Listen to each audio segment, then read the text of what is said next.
Italian Wine Podcast.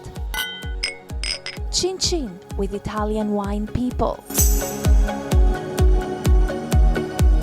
Hello, this is the Italian Wine Podcast. My name is Monty Waldin. My guest today is Elisabetta Geppetti. Elisabetta's winery is called Le Pupille. Fattoria Le Pupille. No, è così importante, Fattoria. Fattoria Le Pupille. Elisabetta's winery is called Fattoria Le Pupille, and it's in the Morellino di Scansano region on the Tuscan coast, southwest Tuscany. Welcome. Southwest. It's very south. Yeah, very same coast than Bulgaria, more on the south. Okay, so how did you end up in Scansano? It's quite a long story. It started many years ago when I was very young. I fell in love with the wine, with the countryside, with country life, and. But are you from Tuscany then? Yeah, from Tuscany. Which area? My mother's family is from the area. Okay. While my father's family is from Pisa. So I grew up between Livorno and Pisa. I studied in Pisa. So that's all on the coast, all on the Mediterranean coast? Pisa, yes, Livorno? Yes, of course. More on the north of Tuscany. Scansano is more on the south. Main, not city, so town in the area is Grosseto. That's the name of the province as well. Yeah. And I was telling you that was studying art history in Pisa. Art history? Art history. For some years I went on sharing my life between my studies and this small family winery. And then at the end, wine won. Right. When was that then? How many years ago was that? My first harvest alone in 85. I was 20. I was 20 years old? 20 years old. Fattoria Le Pupille used to be a traditional Tuscany farm where family was producing vegetables, olive oil. Cows? We used to have cows, of course, Maremma. The Maremmana cow. It's very famous for cows and horses. Then in the 60s we started to bottle the first wine, and in the 70s when the DOC Morellino di Scansano has been created, we have been between the first wineries together with the Cantina Cooperativa, of course. The local cooperative. To produce the Morellino di Scansano. So the first bottles from Pupille were from 78. That has been the first vintage for this denomination. Really? So you were absolutely at the heart of the Morellino story. At that time, we were just a few producers. So in a way, it was also quite difficult to promote this denomination, especially because the nouvelle vague of producing great wines in Tuscany started some years after, in the middle of the 80s. So that we're talking about further north in Bulgaria and things like that, yeah? Yes, especially because of Sassicaia and Antinori's family, Giacomo Takis, that used to be also our winemaker consulting until 96, 97, something like this. How do you feel about the changes in the region, seeing as you're one of the pioneers of Scansano? Do you see investors coming in, doing good things, bad things? This happened in the early, starting from 2000. A lot of investors, especially families that were already renowned for some other denominations, so Chianti, and then also people from the north of Italy. So there was a kind of really, how can I say? An invasion. An invasion. But I mean, invaders sometimes they do two things. They want to change the status quo, but they also can bring innovation. So there must have been a good side and a bad side. It's difficult to say. I mean, at the beginning, this story was something that could really help the area, the Maremma, to be more known, especially international countries. I mean, USA, also Asia markets.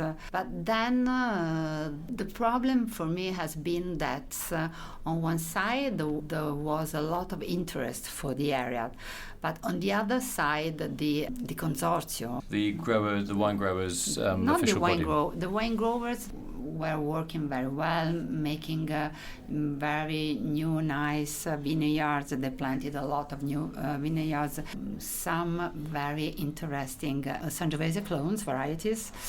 But the problem was more on the side of the consorzio that until 2007 was not working so deeply to develop. The promotion. To the promotion, okay. Yeah, I have to say, I remember going there in 2005 when I was writing a book, and the region didn't really seem to have, officially at least, an outward-looking vision. It was very preoccupied with internal politics and things like that. Right. And obviously, when you're up against the big guns like Brunello and Chianti Classico or Bolgheri just further up the coast, Morellino di Scansano was just almost unknown. This is the problem. So how do you think you can change things? I don't know. I have been the first president for the consortium in 1992. At that time, I was really trying to push a lot, but maybe this was not the right time to push because producers were still a few producers. Well, there were about 20 now then, weren't it could be more easy in a way, especially because after 2007, the denomination became DOC, became DOCG. So things were changing a lot, especially talking about work in the vineyards, the quantity allowed. So lower yields, basically. Yeah, lower yields, and then more focus on the kind of grapes. So what's a typical blend? I mean, obviously the Morellino is mainly Sangiovese, but French grapes are allowed. 85, it's the minimum percentage for Sangiovese. Do you think it should be 100% Sangiovese? Always a controversial question, but I've got to ask. What are the pros and cons? I was producing, until 2 years ago, a single vineyard, a Morellino single vineyard. Poggio Valente. That used to be and still is 100% Sangiovese, but as a Morellino, this was not working so well.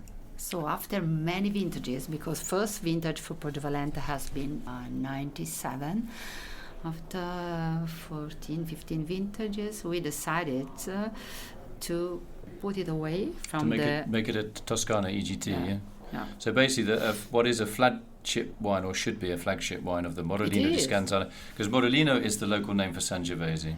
Yes, it is. So basically, you're making a wine from Scansano, which is 100% Morellino or Sangiovese. You're a famous producer. So really, what you're saying is it's silly that you have to, or you feel you have to bottle that as just a Tuscan red, a red wine from Tuscany, rather than saying, hey, I'm a Sangiovese. It became IGT. Yeah. After many vintages, we had. Were other producers annoyed with you for doing that, or they obviously respect the fact that it's your wine and you can do what you want with it? But did they think it was a real shame that you moved away from using the Morellino name on your bottle? The shame was especially for me as a producer, because I was believing in the potential of the area, in the potential of the denomination, and so for all this, even if Pupille became popular for Saffredi, we are a Morellino winery. So Saffredi is a sort of Bordeaux Tuscan hybrid? Yeah, it's been one of the first Super Tuscan to be produced. First vintage was 85, blah, blah, blah, a lot of nice rates, nice scores.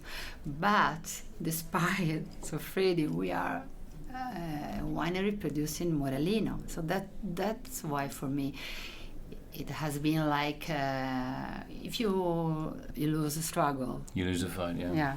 Yeah, that's why. But a fight with yourself almost, as well as a fight especially with myself. Yeah. Because I didn't want, but then family was pushing me, and then the most important customers, because it was also becoming a kind of limit when we were presenting new vintages to the international journalists.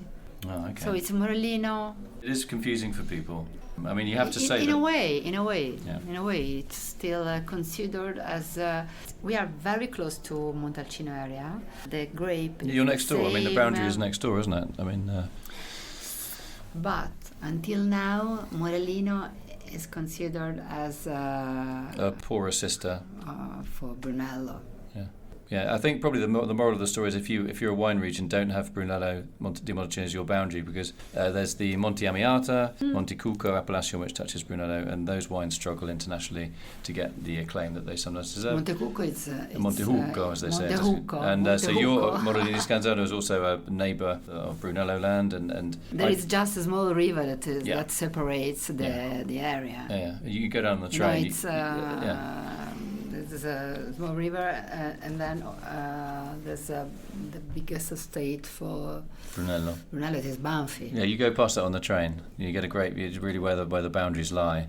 I do that journey often down to Grosseto to the railway station. It's nice. It is a beautiful journey, yeah. If the train works, if it doesn't work, it's a bit. You have to call up, get a horse or something to bring you up from the coast up to Montalcino. Do you think there's a case for Brunello di Montalcino? Brunello means 100% Sangiovese. Morellino is the local word for Sangiovese, and where you are from. Do you not think it would make sense to say, you know what, if you want a bottle Morellino di Scansano, it should be 100% Sangiovese, or do you not want to get into that argument? What do you think? Make it easy for consumers. You always know if it says Morellino, it's always Sangiovese. Maybe easier for the consumers, of course, but the denomination was going on the opposite side, because until 2007, a minimum percentage has to be 85 Sangiovese and 15 should be local. Or could be, should be until 2007. Well, you had to put in 15% of the grapes. Yeah.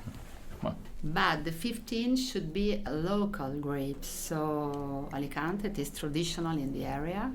Canaiolo, Ciligiolo.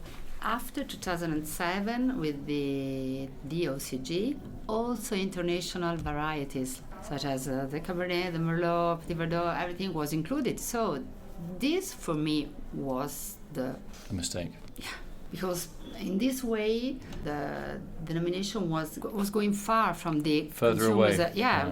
Also from the consumers' ideas and thoughts, because they are thinking about Sangiovese. Yeah, because it says Morellino, which is Sangiovese. Yeah.